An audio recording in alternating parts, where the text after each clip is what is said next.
Well, I finally got you here after 3 months of trying. I know you're a busy man. I'm really excited about this. I don't even know where to start because I've got so many questions for you.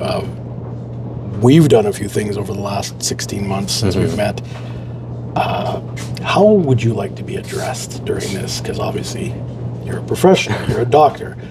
Who am I talking to right now? You can just call me Albert. Albert's good? Okay. Yeah.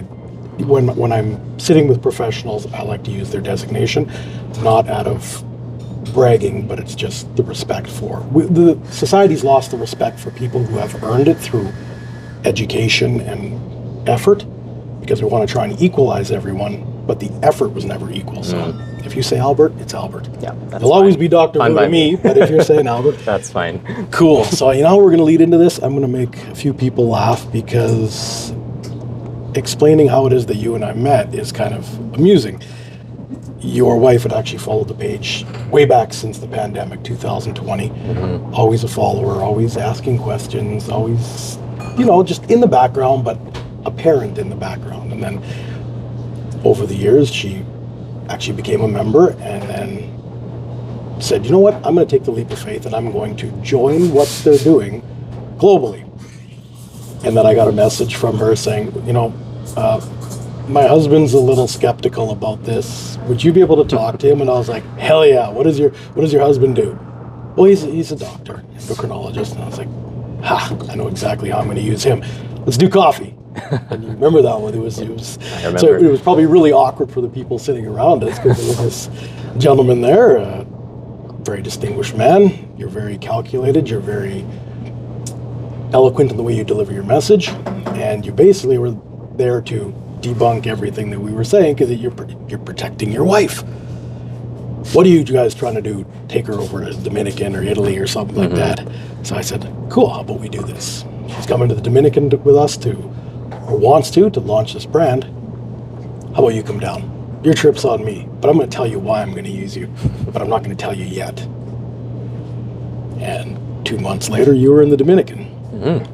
This is where I'm going to let you start. What did you, you don't have to go with the skepticism at first, because obviously we're all going to have that. Everyone since the beginning for 6 years, this is too good to be true. No one would do that. Who would randomly just go feed people, thousands of people, all that kind of stuff. Ooh, another coffee's coming, sweet. Because I'm not caffeinated enough, thank you, Will.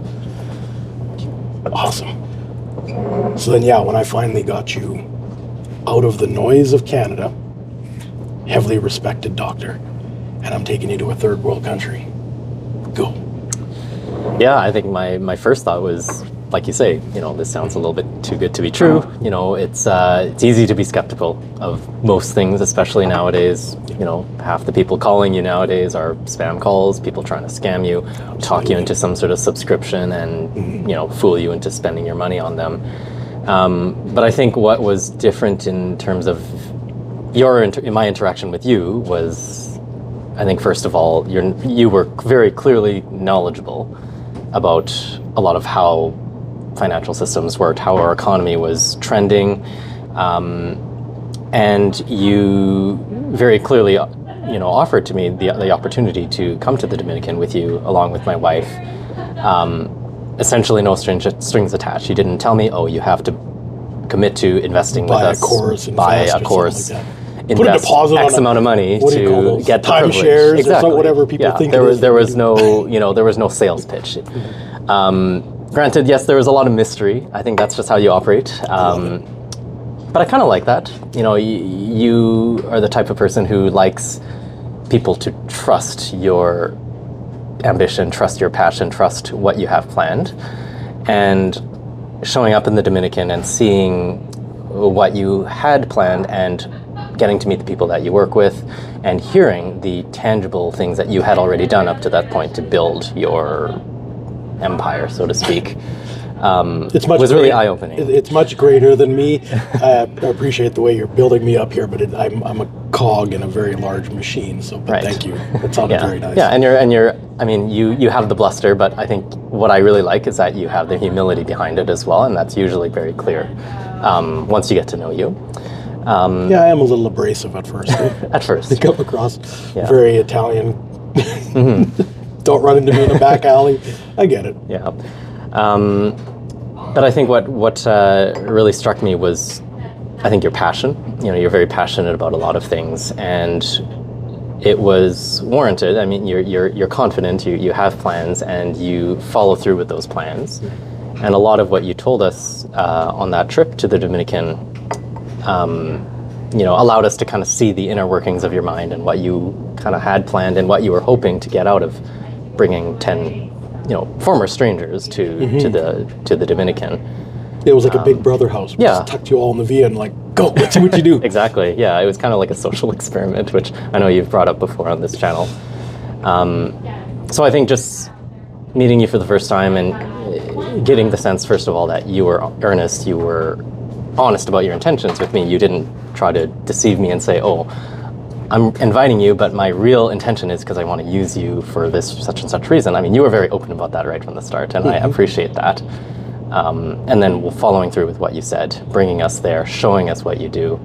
I think through that whole process, I kind of came to realize that, you know, this guy is truly, you know, as he appears. He's not trying to deceive me. He's not trying to deceive my wife and take her money and run with it.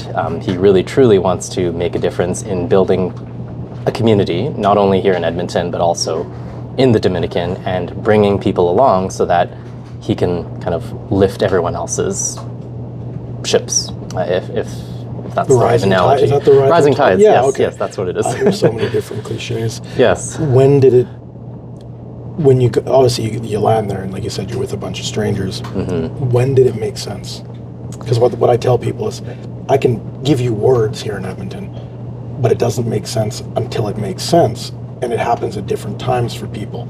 Usually day 2 or 3, something hits and they're like, oh, I get it now. I understand what a collapsing economy looks like versus a thriving economy or a growing economy. Oh, I see how much privilege we actually have back in Canada that is normal for us because we were born into it, when you see what the other side of it is. So where did that, it doesn't make sense until it makes sense for you? Yeah, I think it really was the first day. The first day after landing, we went to the orphanage. That was the very first thing you always do with us in the Dominican. You know, interacting with the kids, bringing food with them, and seeing their happiness, their joy. Seeing 10 complete strangers. 80 kids there. Yeah, most of them had never seen Asian people. White people are few and far between at that point, so it was eye-opening for them. Yeah.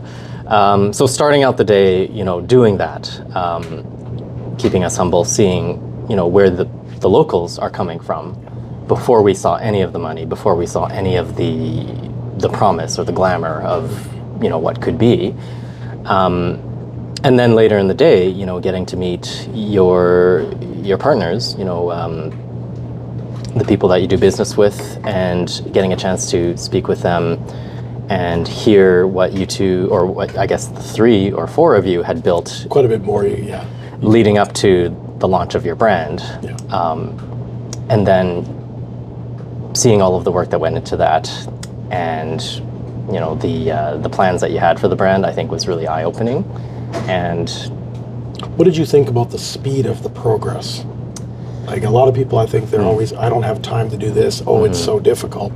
Like, you guys actually were right in the middle of, well, there was a 2.5 month shuffle up, and we went from what we used to be to this whole new brand where 2 families put their, and that's, again, I can never stress that enough. That's the side hustle, creating a global brand. And that happened in a decision. 2.5 months later, you guys were there for the launch week at the beginning of December 2024. How did you guys interpret that? Because again, I don't see it through your eyes. I only see it through my eyes, which is mathematical. I have this many weeks. I need to do this much per day, this much per hour. If I don't sleep for 8 weeks, I've factored that in. What does that look like to you guys, being shuffled around, and you're actually meeting legitimate billionaires, inviting you to their house because that's who you do this level of business with?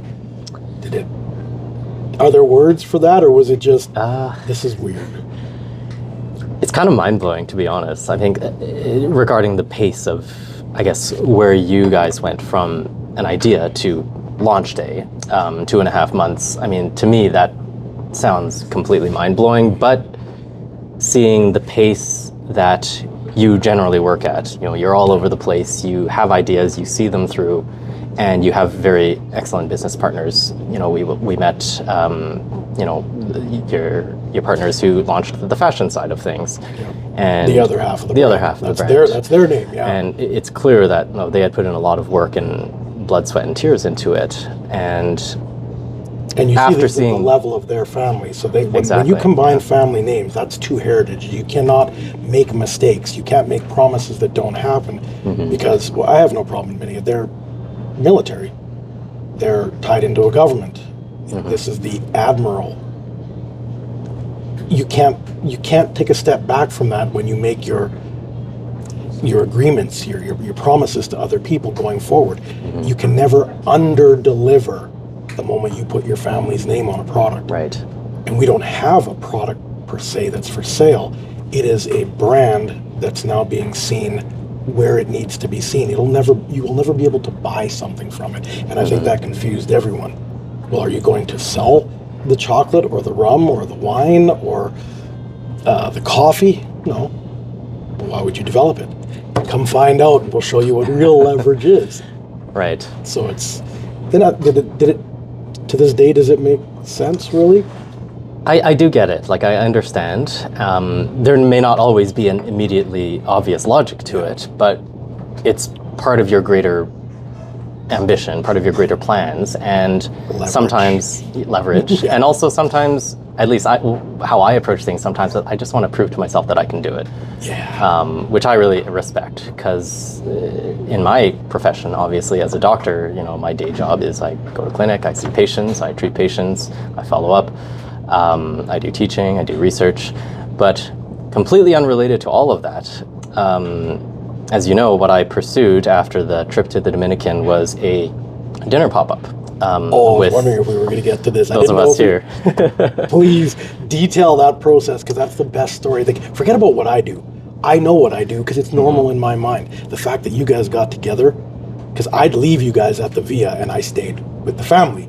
So you guys built all this on your own after the days that I put you through. You guys are out in the hot tub until 2 a.m. Please tell me how, this to me is still the best story from that launch week. Yeah, I mean, it's you know, really interesting how it came together. So at the time of the trip to the Dominican, one of the attendees, Wilson, who now owns Bow & Hair, was in the process of launching Bow & Hair, or building it up. They had not opened yet, and this was all sort of in the lead up to their launch.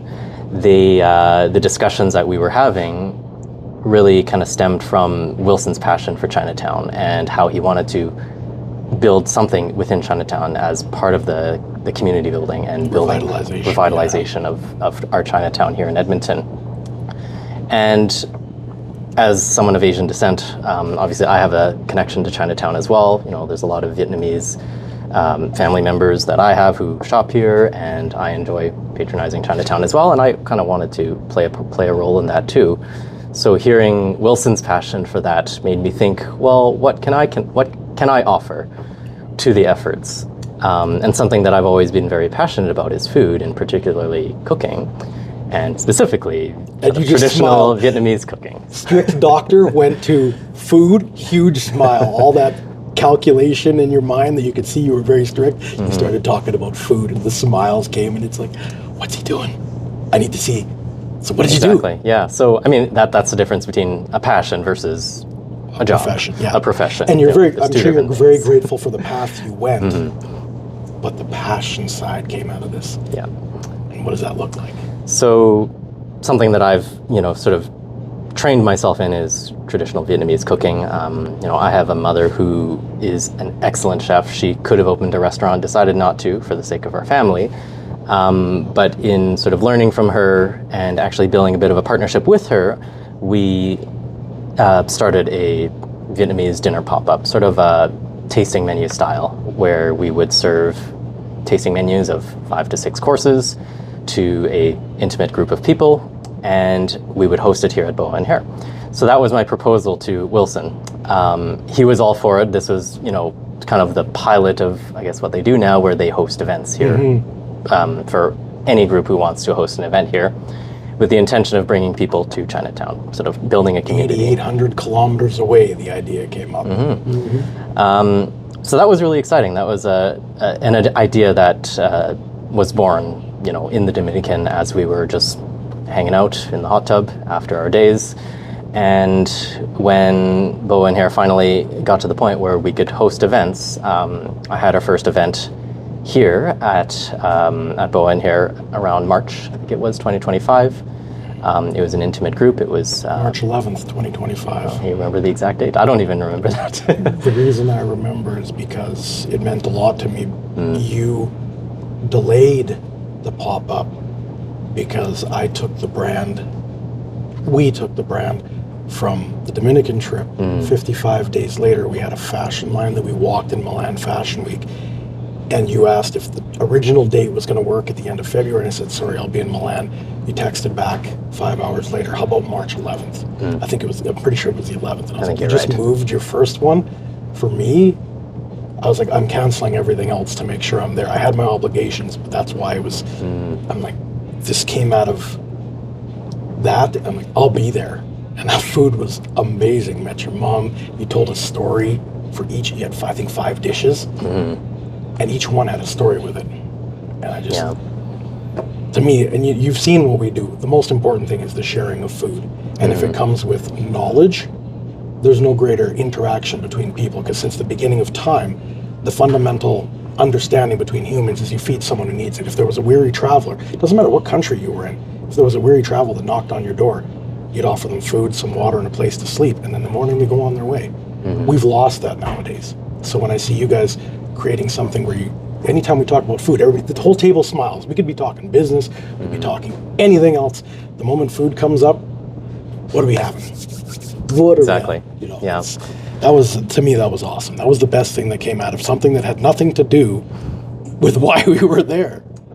Yeah. Cigars at 2 a.m. Yeah, it's pretty amazing, kind of how that idea came to be, just from a almost random connection. I did not know Wilson before this trip. This was my first time meeting him and interacting with him, and through his business opportunity, through my passion and my skill, we came together, built this, and I think, from what I hear, it's become kind of the pilot for Boa and Hare's entire sort of operations nowadays. As a event venue. Yeah, it's not a cafe. I mean, there's cafes all over the city. Why is this different? Come, entrepreneurs, doesn't matter what level you're at, come bring your idea, your vision to life in our space. They're not known as a cafe. They're known now as the place where people have opportunity. I don't think people understand how big that is. It's just a food pop-up for a dozen people. Is it just? Don't ever use that word just, because you had 2 generations here educating people on food. You can't just that. Your family had to get out of Vietnam's very nice now, but it was not, say, a place you'd want to be living 40 years ago. So much like my grandfather in Italy during World War II, you can't say just came to Canada. He didn't hop on a plane. It was 5 weeks by boat, and he didn't even know the language. He dug ditches. Your family got out of somewhere, so you had the opportunity to be a doctor. So it's not just 12 people for a pop-up. It is the evolution of a thought process when everybody's on the same page of let's all help each other get further ahead. Food is just the greatest expression of what we'll call entrepreneur or sharing. Like I said, that's the example I still use a year later of what can come out of it. Because I don't care if you guys start a business that makes $1 million. That means nothing to me. I hope you give half of it to charity. Then I'll be happy to hear it. But money comes and goes. Knowledge does not. Sharing meals does not. And I hate to bring this up, but I've lost so many people in the last year. In their last 5 minutes, not one of them said, I wish I made more money. And I really hope people in this privileged society realize chasing that dollar bill will never make you happy. $1 million won't. You're going to get there. I need 2 million. Someone else has 5. None of that matters. Everybody should be eating. Absolutely. And the fact that you guys went straight to food and you brought all of us back into this space was, I don't know, that's still going to be the greatest thing that I've seen happen come out of Edmonton. Well, we weren't even in Edmonton. So since then I gotta rack Albert's brain. I have a hard time calling you Albert, sorry. I'm calling you That's doctor. okay. You don't have to call me doctor. sorry, I grew up and it's the respect first. We're friends, but so. I mean, we shared a meal a month ago. I had before I took off again, and We did. I got to cook something for you. Your wife wanted traditional Italian gnocchi. I kind of messed it up a little bit, but enough wine makes everything okay. Yeah, it's just about the experience. You know, it's experience. part of the social interactions with people. You know, the food is just the medium, like you say. When we were making cigars in the Dominican, the blend master kind of thing, he said cigars and food are the social lubricant. You can't be upset enjoying a 90-minute cigar because you have to commit the time with who you're smoking with. Same thing with food. How can you be mad? There's food on the table. Everything else is gone. So let's just enjoy the time and build a knowledge base.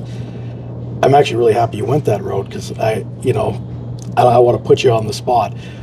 Would you be willing to do the most awkward pop-up and do a Vietnamese Italian fusion? I would be honored to share a kitchen with you to bring our friends down and really just mess them up. These are two, other than noodles, there's really nothing that... Very little in common, I agree. But I would be happy to, honestly. I mean, I have some ideas of dishes I could do that could potentially match or pair well with some Italian offerings that you have. So, yeah, no, I think that'd be awesome. Man, that would be... Yeah, we're going to blow some minds or confuse them, one of the two. Maybe a bit of both. Yeah, a little bit of both. I don't know, geez, we went through a lot more stuff than I was expecting in such a short time. Is there anything that you would like to bring up? Because, like I said, you're educationally wise, probably the highest level within our group. Not only are you a doctor, but you're a specialist. So you've got all those extra years in. I don't even know questions to ask you because I've never put that much time into a proper education. Mine is just ground level in every country that I'm in. So we're polar opposites. As far as I'm concerned, you're more important to the world because what you can do for people. I can do it ground level, but you can change people's lives with health. I don't even know if there's a question coming from that, but is there somewhere that you would...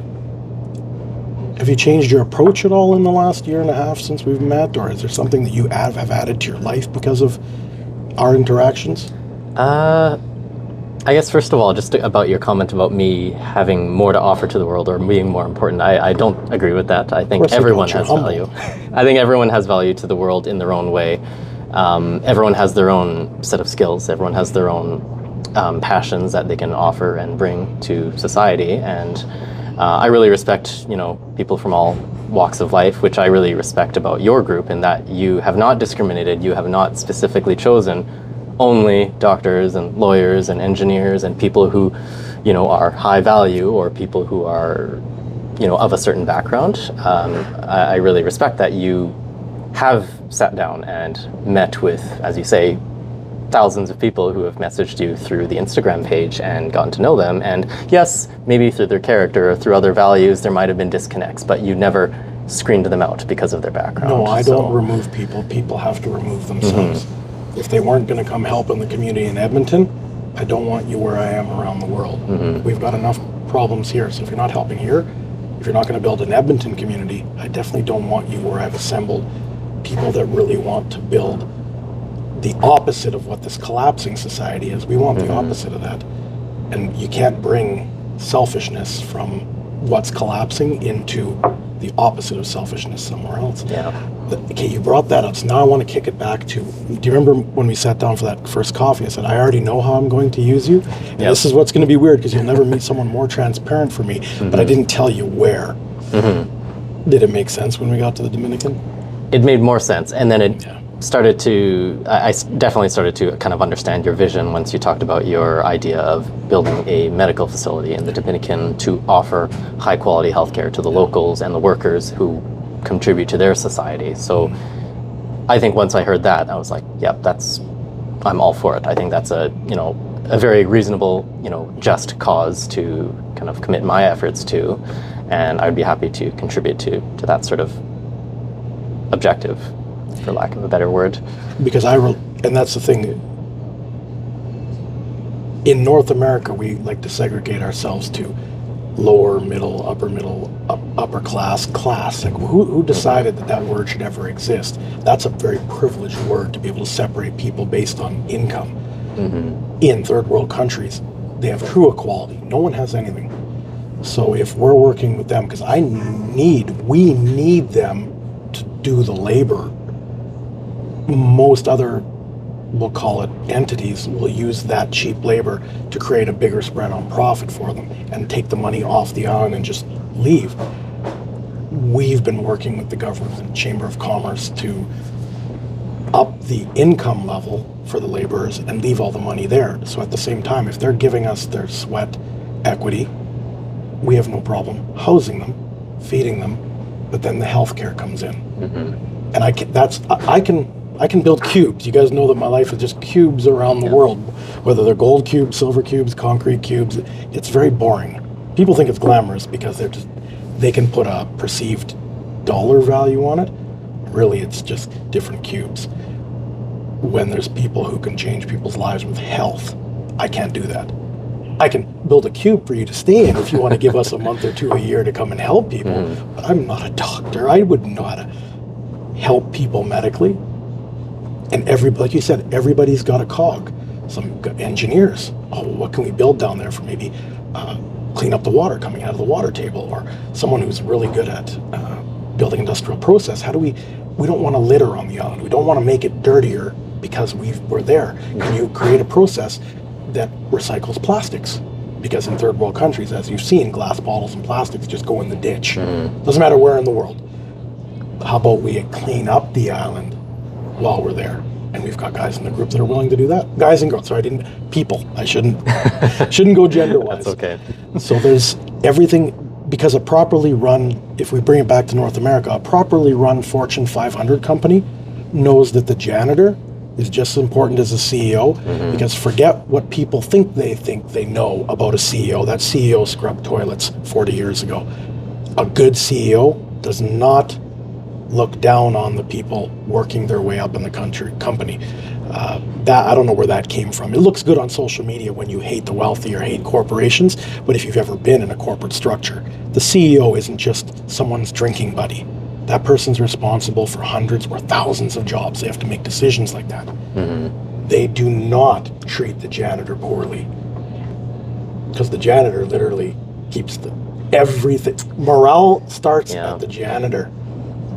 Exactly. Big CEOs know that. You think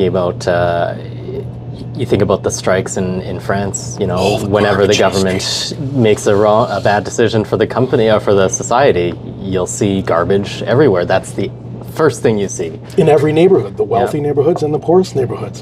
So the garbage man's the most important. They are the most important. Exactly. Because if you leave it there, all of a sudden the healthcare goes completely out. Yeah, all the other industries are dependent on a clean society, clean infrastructure, well-functioning society, relies on those people. So yeah, I totally agree with you. To go back to your original question, I guess, to go a little bit of a loop, about how you think, or how I feel my thought process has changed since, I guess, engaging with you in the last year and a half. I would say I'm a bit of an outlier in my profession. Physicians in general tend to be very regimented, very conservative in their risk tolerance, so to speak, because we have a very well delineated career path. You do your undergraduate studies, you do medical school, you do residency, and then you work as a doctor for 25, 30 years. Can I interject there? What is that time frame so people understand how much you're committing after high school? This is why I have a problem not calling you doctor, because, okay, you're 18, you start after high school. How many more years is that? For me, I took the absolute shortest route possible. It was 11 years. Yeah. 11 years, from 18 to 29. So that was the absolute shortest route. Most people are spending 13, 15, 20 years to get to the point where they are a fully fledged doctor. So it's a long process. Heavy student loans, no income coming in. I don't think people understand what you have to. Your desire to help people adds 60% more load, responsibility on your life before you're even collecting this income they think that is too high for any one person to have. I didn't mean to interrupt it, but that is so important. People forget because they'll see a rich 45-year-old doctor, or perceived rich because they made good decisions with their incomes, but they don't know that that person was paying off debt till 40. 40, when everybody else is starting with their vacation homes and all that.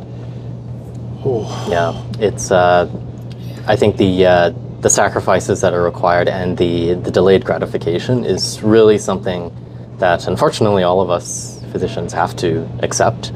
And then we take for granted because we have access to you. Unfortunately, yes. There are a lot of entitled people out there, but yes. Going through that whole process, you know, you sacrifice 10, 12, 15 years of your life, you finally get to work at 30, 35, 40 years old, finally making money. A lot of people are afraid to mess it up. They just want to put their head down and work and invest. Nothing wrong with that.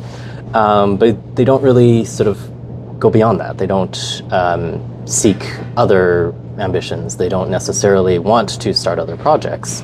Yes, they might work in, you know, the research setting. They might do a lot of medical research. They might do more medical education, so teaching. But I think when you start to talk to physicians about world economics, you start talking about equity building on a global scale. I mean, I have some friends who I've talked to about this, and it's not that they're not open to the idea, but it's not something they are willing to take on their plate. They want to be kind of within their comfortable profession and say, okay, this is what I trained to do. I'm going to continue working, and that's my ticket I've to set the retirement. Mathematical equation. Exactly. It works. I don't need more. Exactly. So there isn't really more of an onus for them to work towards something beyond their immediate circle or their immediate family.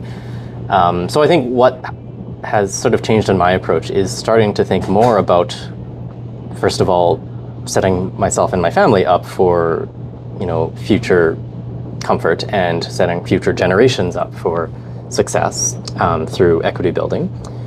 But also just the idea of pursuing a passion that does not necessarily bring in money. And again, that ties back into the dinner pop-up. It's something that was purely passion. It doesn't make the same amount of money that I would just working an extra 4 hours at the clinic, but it was fun.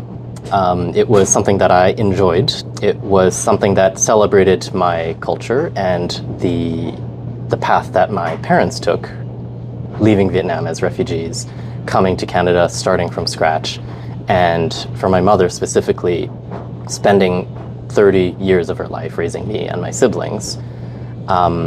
It was a way for me to celebrate all of that sacrifice that led up to me being in the position that I am now, to be able to have a stable job and build equity for my immediate family.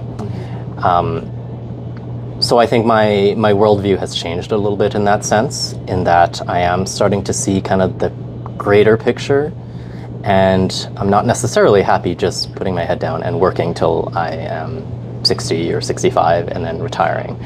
I do want to build something greater, and my wife and I are looking at, you know, internationally on an international scale, possibly getting, you know, a secondary citizenship, maybe looking at equity building in other countries, whether it's Vietnam or somewhere else.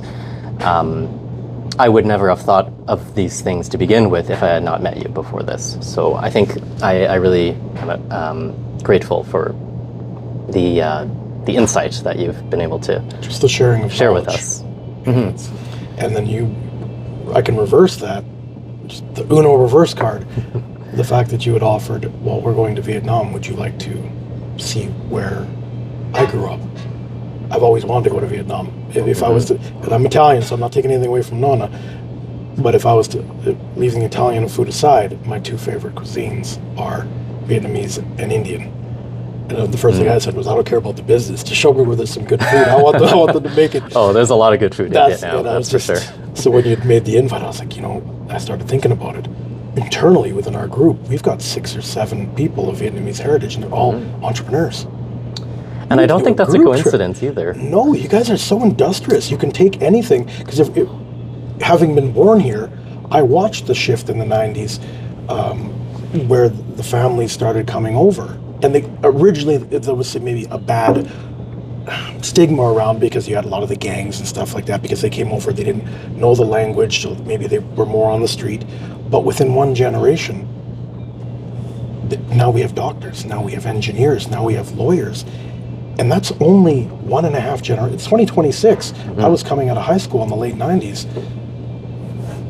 What the Vietnamese population was then and what it is now, it's one of the highest earning entrepreneurial heritages in Canada.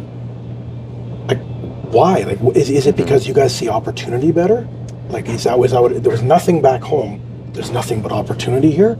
You guys are willing to put in 25-hour days, and the results are phenomenal. Like, just ridiculous.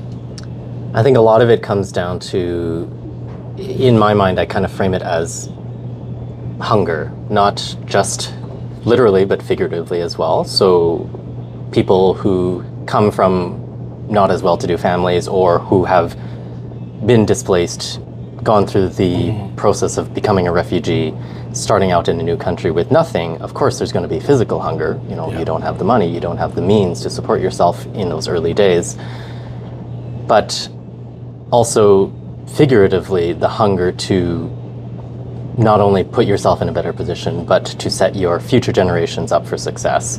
And I think what's common with most, if not all, of the Vietnamese refugee families is that the first generation refugees who moved to, whether it's Canada, the US, or in Europe, they have been so hardworking at learning the language, starting businesses basically from scratch, and being able to build equity, buy a house, build their businesses, and raise their kids. The kids grow up seeing their parents and how hard they work, and they have that kind of innate understanding of this is what it takes to succeed in this world.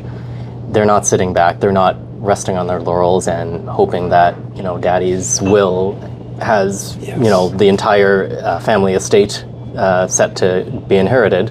They know that there's a lot of work that went into building that. And I think the second generations especially are in the best position to continue that legacy for their families and succeed.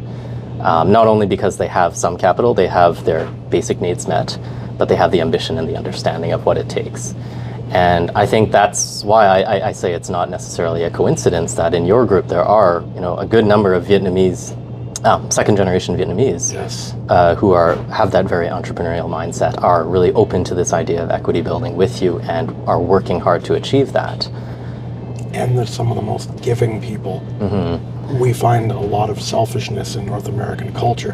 The first one I'm going to say is Jen, because she was first generation YLG. And the moment we said, okay, we're going out, and this was during the pandemic, so you were at risk of being, if you were seen in large groups anywhere. And the moment we said we were going out feeding the community, Jen messages, I'll be there, tell me when, do I got to bring food, how should I dress, is it cold, how many people are we feeding, if I bring more, can we feed more people?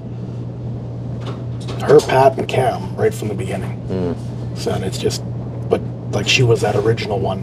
It would take longer for her to drive in from Leduc and then drive back out than it did to actually feed people. But she did that every weekend. She made sure she had 3 hours to give to somebody else. Yeah, that's amazing. Just taken back by that. Yeah. Now my fear is looking forward, which maybe we see in other families or other people of other backgrounds, but the further you get from that first generation immigrant refugee generation, that fire. do you start to lose that hunger? Do you lose the understanding of what your grandparents went through or what your great grandparents went through to get you to where you are? So whether or not my wife and I have kids, whether or not my wife and I have kids, you know, I think the number one goal is to be mindful of what values you're instilling in the future generation. And yes, you can set them up for success. Yes, you can build equity. You can make sure their basic needs are met, make sure that they grow up not wanting. But at the end of the day, they still need to understand where they came from, where their family came from, and understand that all of that is not to be taken for granted, because at anyone's whim, that could be taken away. just like our parents were when in Vietnam. You know, my parents had businesses in Vietnam. You know, my father had 8 or 9 siblings. My mom, similar, 7 siblings. All of them lost everything. All of them got displaced. And I'm sure that that's not something that they would have predicted 20 years prior. So we don't really know, especially nowadays in the world. There's a lot of unpredictability. And political shifts. Exactly. Allies. Yeah. If you lose everything, I think about, if I were to lose my house, everything. If I lost my money, my house, what would I have to offer society? How would I build myself back up from scratch?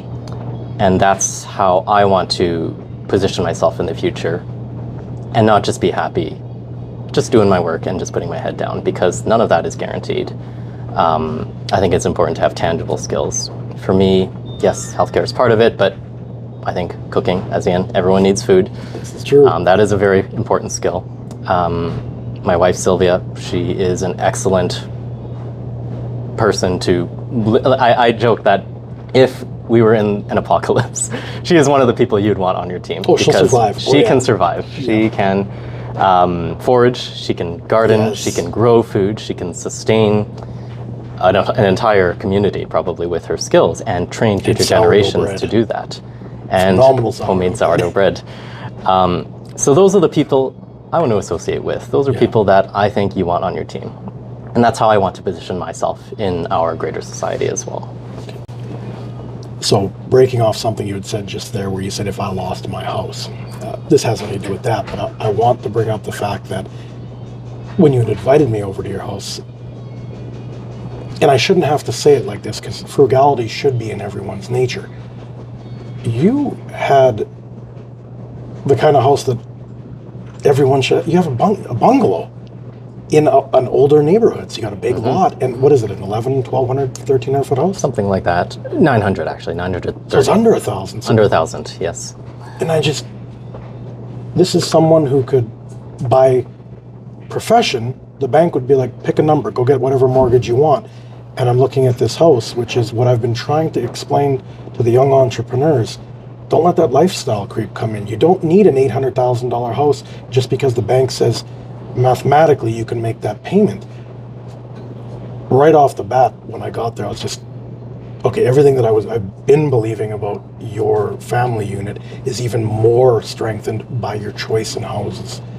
That said more than anything else, because words mean something until they're proven wrong, but how you live, how you act, reinforces character. And I'm looking at, when was that built? 58? 1955. 60? Same as, because I'm in the same area. When I saw the address, I'm like, you're 4 blocks away from my very first investment property.